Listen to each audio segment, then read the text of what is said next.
जय राम, जय श्री राम, जय हो बागेश्वर धाम सरकार। महिलाएं कौन सा एक काम करें जिसकी वजह से उसका पति मालामाल हो जाए। और महिलाएं पीरियड्स के दौरान, मासिक धर्म के दौरान कौन सा कार्य करना चाहिए, कौन सा कार्य नहीं करना चाहिए। और आज इस वीडियो में हम लोग जानेंगे कि पीरियड्स के दौरान, मासिक धर्म के दौरान आखिर महिलाएं कौन सा एक काम करें जिससे कि उसका पति मालामाल हो जाए। वैसे महिलाएं हमारे जो घर की स्त्रियां होती, घर की देवी होती है, लेकिन यदि घर में अकेली हो तब बेचारी क्या करे, वो बहुत ही परेशान हो और उसी समय वह मासिक धर्म से पीड़ित हो, उसे बहुत सारे कष्ट हो, तो उसे कौन सा कार्य करना चाहिए। महिला चाहे तो करोड़पति से रोडपति बना सकती है। अपने पति को करोड़पति हो तो भी कुछ उसकी गलतियों से उसका पति रोडपति बन जाता है।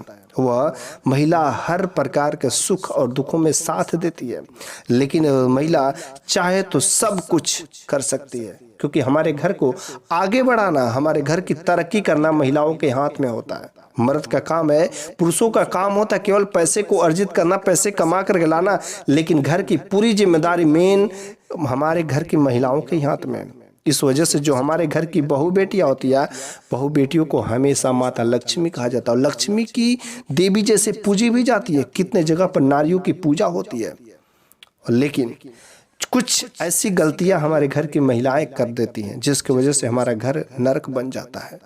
उसके घर में दरिद्रता ही दरिद्रता आ जाती है। आखिर वे कौन सी गलतियां हैं जिसे नहीं करना चाहिए। पहला नंबर की बात है, यदि हमारे घर की महिलाएं बिस्तर पर या बेड पर कहीं पर भी बैठी हो और उस समय खाना खा रही हो, तो खाना खाते समय अगर पांव हिलाती हैं तो बहुत ही अशुभ परिणाम इसके मिलते हैं। ऐसा करने से उसका परिवार जो तनाव में आ जाता है तथा पति की नौकरी खतरे में पड़ जाती है और कई सारे अशुभ परिणाम इसको भुगतने पड़ते हैं। दूसरा नंबर की बात है कि हमारे घर की महिलाएं झाड़ू को पैर से धकेलती है या पैर से ठोकर मारते हैं, चूंकि झाड़ू को में ऐसा माना जाता है कि माता लक्ष्मी का स्थान होता है। इस वजह से झाड़ू से कभी भी किसी को मारना नहीं चाहिए, ना तो झाड़ू को लात से मारना चाहिए। उस दिन कभी किसी जानवर को भी किसी दिन बेमतलब से झाड़ू से नहीं मारना चाहिए। ऐसा काम करने से घर में बीमारियां आती हैं तथा अनेक प्रकार के रोग घर में आते हैं। तीसरा नंबर की बात है कि चूल्हे पर कभी भी जूठे बर्तन नहीं रखना चाहिए। खास तरीके से शाम के समय किचन में जूठा कढ़ाई हो या जूठे बर्तन हो, उसको कभी भी अपने गैस स्टोव पर या चूल्हे पर नहीं रखना चाहिए। और शाम के समय में किचन में जूठा बर्तन नहीं रखना चाहिए। खाना बनाने के बाद, खाने के बाद उसे तुरंत ही साफ करके फिर से रख देना चाहिए। चौथा नंबर की बात है कि घर का जो मुख्य दरवाजा होता है या घर का कोई भी दरवाजा होता है, तो हमारे घर की महिलाएं ठोकर से बंद करती हैं। तो जो दरवाजे ठोकर से बंद करती है, ठोकर से खोलती हैं, उस दरवाजे को बंद करने में कुछ परेशानियां होती है, तो ऐसा दरवाजा अशुभ होता है। इस वजह से ठोकर से दरवाजा खोलना नहीं चाहिए, ना तो बंद करना चाहिए। ऐसा काम करने से घर में विनाश आते हैं। पांचवा नंबर, महिलाएं घर के दहलीज पर बैठ करके बातें करती या खाना खाने लगती है। इसका काम करने से बेहद ही अशुभ परिणाम दिखाई देने को मिलते हैं। छठवां नंबर की बात है, महिलाओं को रात को या शाम के समय में कभी भी झाड़ू नहीं लगाना चाहिए या भोजन नहीं करना चाहिए। खास तरीके से बृहस्पतिवार के दिन यदि देखा जाए तो पोछा भी नहीं लगाना चाहिए। बृहस्पतिवार के दिन साबुन, सरफ, शैम्पू का भी यूज नहीं करना चाहिए, क्योंकि इस काम को जो करता है वो अनेक प्रकार के बीमारियों से ग्रसित हो जाता था, घर में तबाही आ जाती है। सातवां नंबर की बात है कि महिलाओं, यदि हमारे घर की महिलाएं देर रात तक सोती हैं तो देर रात तक सोने बहुत ही अशुभ परिणाम हो सकता है। उसका पति, उसका ससुराल या किसी के घर में अचानक मृत्यु की संभावनाएं बन सकती है। इस वजह से महिलाओं को देर नहीं सोना चाहिए। देर रात में सोने से कुछ हो सकते हैं, परेशानियां आ सकती हैं, वह किसी नकारात्मक साया के चपेट में आ सकती हैं, जिसकी वजह से देर रात तक नहीं, जल्दी सोएं, जल्दी उठें। आठवां नंबर, महिलाओं को किसी के साथ गाली गलौज नहीं करना चाहिए। खास तरीके से अपने पति, अपने सास ससुर के साथ अच्छे से बात करना चाहिए। कभी उनका गाली गलौज नहीं देना चाहिए, कभी उनको ताना नहीं मारना चाहिए। हमेशा सम्मान से इज्जत देना चाहिए, नहीं तो उनको बहुत बड़ा शाप मिलता है। इस वजह से, उनके वजह से हमारे घर में तबाही आ सकती है, दरिद्रता आ सकती है। 9वां नंबर की बात है कि महिलाओं को चाहिए कि सब सुबह उठें, क्योंकि सुबह जल्दी सोएं और जल्दी उठें। तो सुबह उठ करके घर का आंगन जरूर ही सफाई करना चाहिए। घर के आंगन में पानी का छिड़काव करना चाहिए। उसके बाद स्नान करने के बाद पूजा पाठ तो जरूर ही करना चाहिए। 10वां नंबर की बात है कि घर की महिलाएं शादीशुदा हो तो बड़ी अच्छी बात है। सुहागिन महिलाओं को खास तरीके से जो गले में मंगलसूत्र होता है, पैरों में बिछिया, हाथों में चूड़ी, पायल, ये सब चीज़ें हमेशा रहना चाहिए, क्योंकि यदि ये सब चीज़ें जो श्रृंगार की चीज़ें हैं, इन सबों को आप जितना ही आप अपने शरीर पर धारण किए रहेंगे, आपके पति के लिए उतना ही ये घर में फायदेमंद होता है, पति की पदोन्नति होती है। पायल की जो घुंघरू की आवाज़ होती है वो माता लक्ष्मी को बहुत ही अच्छा लगता है, जिसकी वजह से हर महिलाओं को, हर सुहागिन महिलाओं को पायल तो पहनना ही चाहिए। और कभी भी महिलाएं खाना बनाते समय भोजन को जूठा ना करें, क्योंकि कुछ महिलाएं जब भोजन बनाती हैं तो भोजन को नमक चेक करने के लिए किसी को दे देती हैं, आप नहीं चेक कर लेते। इस काम को करने से सारा का सारा भोजन जूठा हो जाता है। लेकिन सबसे पहले उन महिलाओं को चाहिए कि उस भोजन को चाहे जैसा भी हो, भगवान के स्थान पर, पूजा स्थान पर ले जाकर के भोग जरूर लगा दे, उसके बाद चिखने का काम करें। नहीं तो पूरा का पूरा भोजन जूठा हो जाता है और वह भोजन दूषित हो जाता है।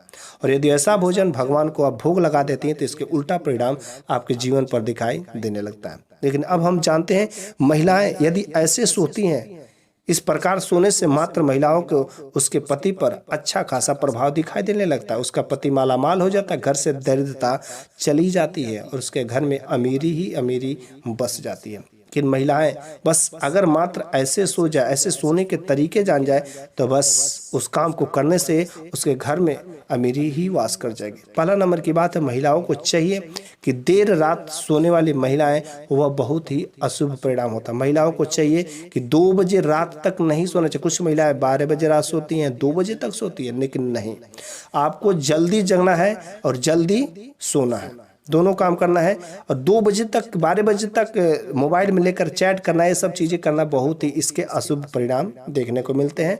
इस वजह से ना जगे देर तक, जल्दी सो जाए, जल्दी उठे, नहीं तो आपके जीवन पर खतरा मंडरा सकता है और आपके जीवन में गरीबी आ सकती है।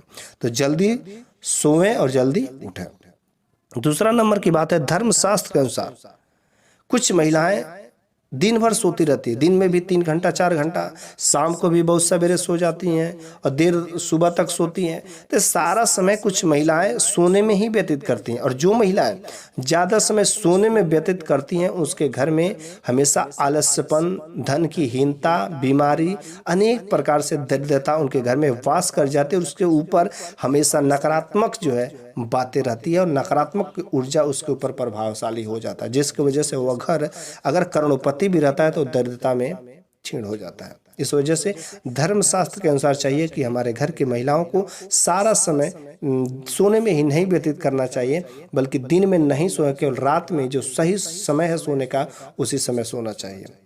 तीसरा नंबर की बात है कि जब घर की महिलाएं, चाहे कोई भी पुरुष हो, जब सोते वक्त कभी भी नकारात्मक बातें नहीं करना चाहिए। कुछ लोग सोते वक्त भूत प्रेत की बातें कर देते हैं, नकारात्मक बातें कर देते हैं, ये करना नहीं करना चाहिए, झगड़ा विचार, बेईमानी, चुगलाखोरी, ये सब बातें कर देते हैं, जिसकी वजह से उनके जीवन में उसी प्रकार की घटनाएं घटित होने लगती हैं। इस वजह से सोते वक्त हमेशा अच्छे विचारों के साथ सोना चाहिए। ना समझ आए तो भगवान का नाम ले लो, हनुमान चालीसा पढ़ लो, कुछ मंत्र का जाप कर लो, उसके बाद से बड़े आसानी से सो सकते हैं। और सोते वक्त कभी भी सीने पर हाथ रख के नहीं सोना चाहिए। चौथा नंबर की बात है, मंगलवार, शनिवार और बृहस्पतिवार, इन 3 दिनों में घर की महिलाओं को चाहिए कि जल्दी उठें। जल्दी उठने से, क्योंकि हनुमान जी और भगवान शनि तथा बृहस्पति देव की बहुत ही कृपा हो जाती है, जिसकी वजह से उसके घर में दरिद्रता कभी नहीं आती है। तो महिलाओं को चाहिए कि यदि महिलाएं पूर्व और दक्षिण की दिशा में सर रख करके सोती हैं तो इसका बहुत ही शुभ परिणाम दिखाई देता है। यदि महिलाएं पूर्व और दक्षिण दिशा के दिशा, महिलाओं के साथ साथ अगर पुरुष लोग भी इस काम को ऐसे ही सोते हैं, पूर्व दिशा में सिर करके, तो इसके बहुत ही शुभ परिणाम उसके जीवन में दिखाई देने लगते हैं। और कभी भी सोते वक्त आप सीधा सही तरीका से सोएं, अनुकूल परिस्थिति में नहीं सोना चाहिए। इस तरीके से यदि सोती हैं तो उसके घर में हमेशा आर्थिक तंगी कभी नहीं आएगी।